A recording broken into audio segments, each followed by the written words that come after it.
And now is the time for all of you to hear your comments.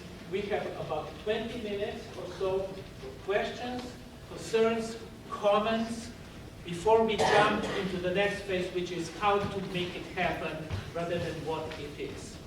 So with that, I think I will invite Dr. Clark back.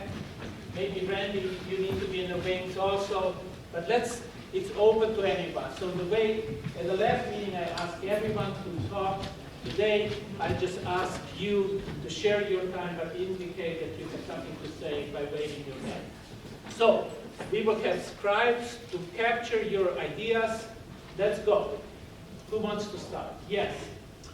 And Okay, so one more rule. You need to talk loud enough that people in the back can hear you. So best thing is to stand up.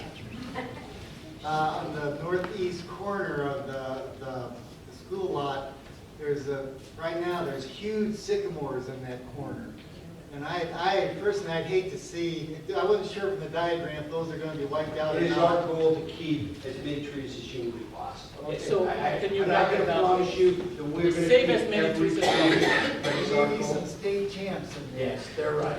And there's one thing I want to clarify about something I said in regards to the $4 million. It is state tax money, your tax money, my tax money. But it's going somewhere. If we don't pass the bond issue for $12.5 million, it's going to go elsewhere. The money is already allocated.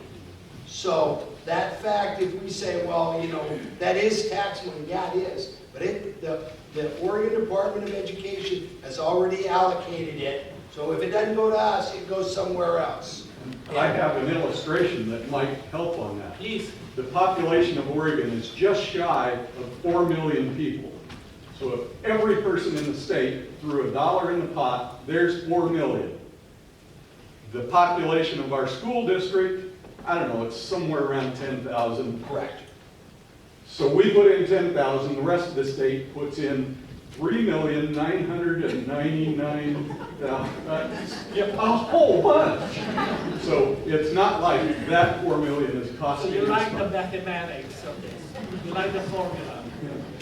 Okay, what else? Yes. I wanted to know if what we do with Freewater School will come out of the bond levy, or how much of that would come out of this bond levy? At this point in time, very little. I mean, what our goal is, because you got to remember, anything that happens to Grove and Freewater is going to be 2 years. Best case scenario, give all your opens in September of 2018. So we're still going to be attending Grove and Freewater for 2 more years.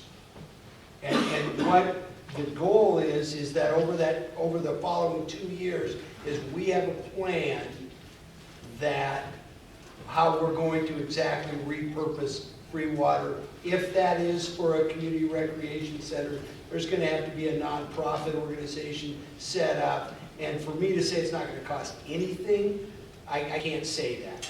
But our goal is for it to cost very little. Thank you. Anyone else? I want to clarify that the proposal that our subcommittee submitted to the school board was a not-for-profit, specifically because the school bond will impact taxes. And so the budget was designed that it will become a fee-based organization. And we're about 80% there of sustainability. We will look out for partners, whether that's for people that want to rent space or the city or the district or participate. But until the school bond could be passed, it's really a viewpoint. And Randy knows what he's talking about because of his past experience in running YMCA. And picking apples, should that help? Yes. Speak up, please. I asked this question to get a timeline, feel for the timeline and how long we have to sell this. Do you know when the ballots are going to be mailed? I do. April 27th. April 27th. And I want to make a couple points on this because I met with some people today. On April 27th, the ballots will go in the mail. When you or I receive them, at a couple of days. For those of you who are relatively new to Oregon, i.e. me, you have to have, the auditor has to receive your ballot by 8 o'clock on May 17th. It's not like Washington where it's postmarked on the date and then it's good. So one of the facets of our political action committee is that we're going to be calling people after April 29th, 30th, reminding them to turn in their ballot. And there is a ballot box on the west end in the parking lot at City Hall. So your best bet is to do that, because if you wait till the morning of May 17th and say, oh my gosh, I haven't sent my ballot in, and you put it in the mail, you're out of luck. We're out of luck if it's a yes vote. So Rob, say it one more time. What if it's mailed by what date? Well, I'm going to tell you, if you're going to mail it, I would mail it no later than May 12th. Okay. If you're going, obviously you have until 8 o'clock, 7:55 on May 17th to put it in the ballot box behind City Hall. But I would wait till, I would not put it in the mail. Mail's slow around here. And that's through no one's individual fault. Any other questions, concerns, comments? Yes. Stand up and speak out loudly, please. When Grove gets removed for the 2 new soccer fields, will it be drinking fountains? Sorry? Yes, there will. There Can you will be repeat the drinking question? fountains. And Curtis, I need to know, who's your teacher this year? Miss Mendoza? Mrs. Mendoza. So I can email Mrs. Mendoza and you'll have a presentation for class tomorrow morning. So can you repeat the question? I could not- But he asked about drinking fountains on the facility, and yes, there will. Yes, sir. A couple of years back, I think everybody knows that FEMA came to town and pretty much scared everybody on the flooding of the river. Where you're proposing to put this school is pretty much in the barrel of that river. Have you guys come up with some kind of a plan for a rescue, or how are we taking care of this school in a flood situation? We have worked with surveyors and those type of things, but we do not have that plan in place. We are no longer in a flood district. We have, No. we have a Corps of Engineers certified flood control system in place. Okay. You know, the flood is a 100-year flood, so that's every day. So it's something that I'm sure engineers for the project will have to consider. A good reminder. Good. Thank you. It's 2 stories. Yeah.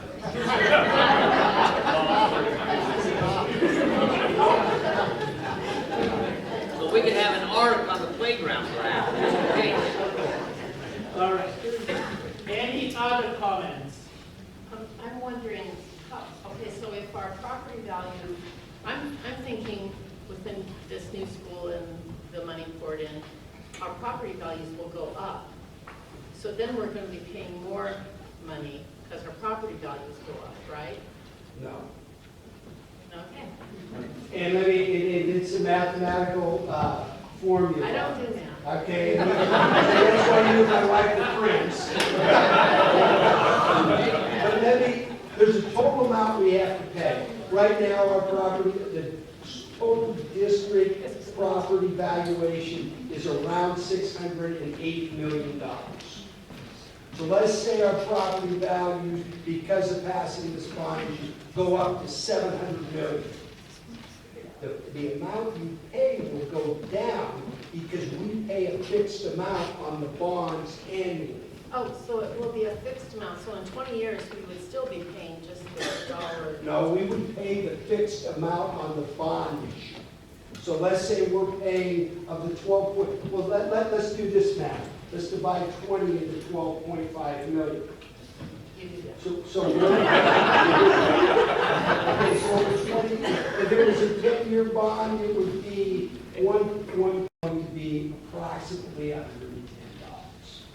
Where your taxes could go down is if there's additional growth in the community. that there's a housing development, and all of a sudden we have $5 million worth of new property. New property, new development will lower your taxes. If not one single house is built in 20 years, or not one single business comes in 20 years, and your property valuations go up 3% a year, which they can through Oregon, by law, then while your property valuations go up 3%, the amount you pay towards the bond will go down approximately 3%, but the total amount you pay will be the same. Let's pause this moment. And For those interested in further intricacies of the mathematics, I'm sure you are available. Thank you, Michael. Okay. Any other comments? Yes. Yeah, I have a question about Freewater School. I see many empty buildings looking really sad in this community, and I want to feel reassured that it's not going to sit empty. It doesn't sound like there's any guarantee right now. It sounds like great ideas, and I support those ideas, but as far as funding to keep that building open and functioning as a rec center or whatever, I would like to feel secure about that it's not going to sit there and wither away empty and ugly. Are there any guarantees for that? I'm here to guarantee that it's not going to wither away and get ugly. Now, as far as, I'm not here to give, because if Randy has some great plans, they have, to convert it into a rec center, that's not a done deal. I want to be clear about that. If that does not come to fruition, then the school district has to use it. One of the places that I will tell you right now, I met with the ESD superintendent, Dr. Mark Mulvihill, today, and one of the options we talked about was an early learning center. I think it is safe to say that unless somebody comes in, we do not plan on selling the facility. We plan on using it, whether it's us or another entity, for the community's best interest. And so the other answer, the circular, is that things like this happen with community and not through the school district, And I've been involved with your community now for a year, and I'm amazed how much you are able to accomplish together. And so this is an example of another thing that will need to be accomplished together, probably. So a quick reminder, we have about 5 more minutes, 10 more minutes, and then we'll break into small groups. In order to do just that, to work together to start moving forward some powerful ideas that you heard here. Any other comments before we do that? Question to you, gentlemen. I know that in paying attention to some other small communities who have improved their schools as much as we hope to improve ours, there is a reciprocal improvement in the community. Have you folks done any kind of specific forecasting or research that might offer some possibility of what that could look like? Because that's one of the big selling points in my mind. When I talk to people who don't want to vote for it, I go very quickly to, well, if we don't improve our schools, it's going to be really, really tough for families to want to come to this community. And if we don't have families in this community, we don't have needs for grocery stores. We don't have needs for all kinds of stuff when Walla Walla is only 10 miles away. Right. So, and that's not in this little handout, that there is a natural reciprocation. Right. So that would be useful to find. We know anecdotally in projects like this that you will get better teachers. Or if not, if you do not do this kind of thing, your best teachers will choose to leave. I'm not saying you're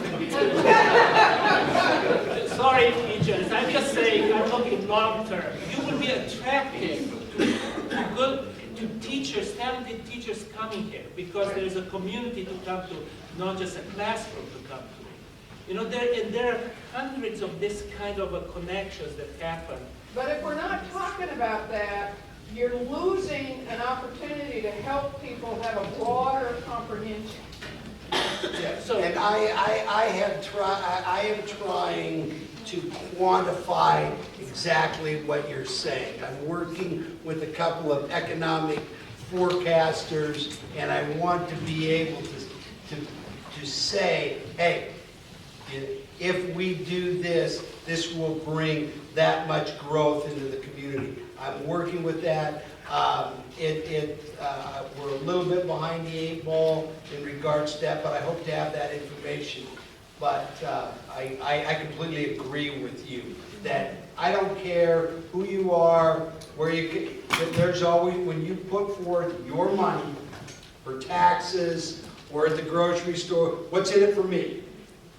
And if you don't have children, if you don't have grandchildren, you don't own a business or whatever, you still have to be able, and we have to be able to quantify that. And that's a little bit more difficult, and that's kind of out of my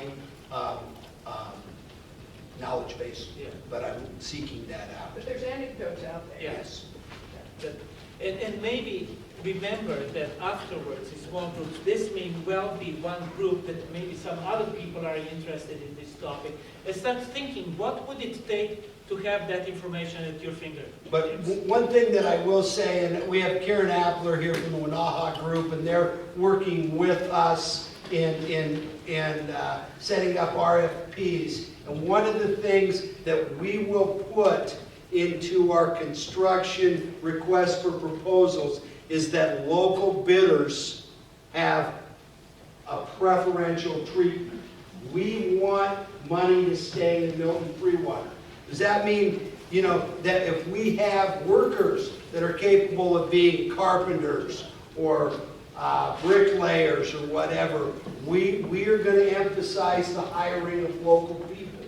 Now, and a lot of that could end up being subcontracting because with this larger project, some of our local construction people may not have the bonding capacity to bid on the exact project, but they will be encouraged to seek out subcontracting jobs. Did I say that right, Karen? Yeah, not only that, but we've done this successfully just most recently in Pendleton School District with their projects. And one of the interesting things about it is we not only require them to look at the local businesses, but we make them also go out and seek the local businesses out. So they actually will hold events and go to the Chamber of Commerce and reach out to the small businesses to make sure they're utilizing as many as possible. So it's really a good process. So, in anecdotal evidence, I was involved in another community, not building school, but significant buildings. And there was a business was started because the developers were sensitive enough to the community needs. They saw the potential for business. So a business started in the community, and that was their first client. It gave them a running start. Those kind of possibilities are there, but it takes imagination to connect the dots. Right. And it takes some extra effort to pay attention to those invisible lines that may already exist, but they're still invisible. But folks who have their mindset in a defensive manner of not wanting to vote for the school bond, we got to give them that imagination and we got to give them that energy. That's a perfect segue. One thing real quick. I have two things I want to mention. The first being, if you hear something from a community member, from somebody that says, hey, I heard this and that about the school district bond issue. One of the things I heard today was that the school district had already hired a contractor from California and that no one was going to be able to bid on it. And that's patently false. So, and that's an example of something. If you hear something, I would implore you that it just doesn't sound right, I would implore you to have that individual call me, call a school board member to check it out. I will tell you this, if I don't know the answer, I'll get the answer, and I'll tell you the absolute abject truth. And I don't want to get false information out there. It spreads like wildfire. The second thing I want to say is there's one other favor I want to ask. My wife is in town, one of the 3 days that she is a month. She doesn't come to Milton-Freewater very often. Real quick, she's going to be at a table back there with her computer. And if you want your name to be on a Facebook page, a newspaper ad that says, I, Brian Heim, support the Milton-Freewater School District bond, Sarah and Susan, please go back there at some time tonight and give her your name. And she'll be there, she'll show it to you to make sure it's spelled right, and we will go from there. And so, yeah. One more. One more? I'm not sure I can answer Tilly's question, but I will try to preface it as it relates to the image of a town, and Paul Sequist will owe me cookies for this comment. 70% of people that make a buying decision for the first time in a retail business make that buying decision based entirely on the look of the front entrance to that enterprise. And so when you look at a school, in many ways, it's not much different than a church or a retail store or a park. That image, for people making new buying decisions, moving into a town, 70% will make that decision based entirely on the appearance, because they make the assumption that if it looks really good, it's got to be really good, right or wrong. So, I want to rephrase what I said about teachers before. Here's what I should have said. If a bond does not pass, some of the great teachers you have, you may lose them.